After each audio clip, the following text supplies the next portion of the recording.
Bonjour, aujourd'hui on est au Palais de Tokyo, on va aller visiter l'hôtel Everland qui est sur le toit. Alors suivez-moi.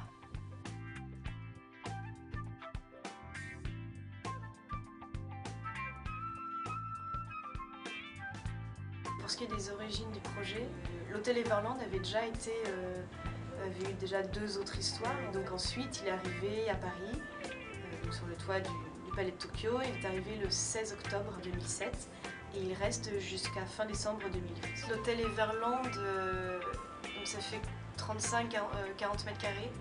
Il pèse 10 tonnes. Les 2 artistes, donc Sabina Lang et Daniel Baumann, sont des architectes designers qui explorent un petit peu ce thème de brouillage frontières entre l'art et la vie quotidienne.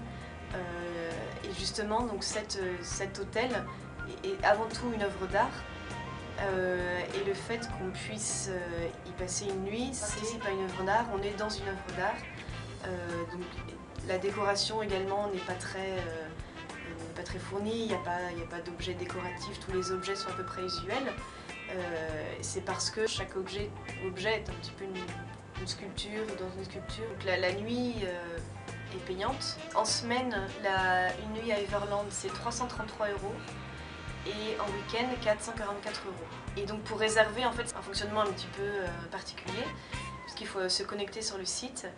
Mais l'heure de mise en réservation de la nuit est aléatoire, c'est-à-dire on peut se connecter sur le site et ne pas réussir à trouver la page, et réussir 5 minutes après, la page va s'afficher. Enfin, c'est complètement aléatoire, et c'est un peu le côté difficile d'accès, et puis un peu peut-être quelque part c'est l'œuvre d'art qui choisit le client. On trouve tout ce qu'on peut trouver dans un hôtel, donc il y a un mini-bar, il y a un vieux tourne-disque, avec toute une collection très 60-70. Il y a Michel Chernow, Janis Joplin, Prince, Flashdance, Woodstock, etc.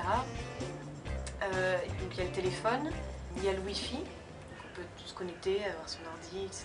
Il y a les serviettes de bain qui sont floquées au Hôtel Everland. Et ça, c'était le côté parisien que les artistes voulaient donner. On peut partir avec les serviettes. Voilà, ils avaient essayé de mettre une télé au départ et finalement ils se sont dit que c'était inutile puisqu'il y a déjà cet écran sur la réalité. C'est curieux mais c'est sympa, je passerais bien une petite soirée dedans. Et je pense que je paierais 300 € pour une soirée dans cet hôtel. Everland, c'est une architecture et des couleurs qu'on remarque ne serait-ce qu'en passant sur les berges le long de la Seine. Et c'est l'autre jour en venant avec ma fille pour chercher des bouquins qu'elle m'a expliqué de quoi il s'agissait. Bon je reviens de la visite, c'était très sympa et je vous le recommande, mais réservez à l'avance si vous voulez y aller. Allez, à bientôt!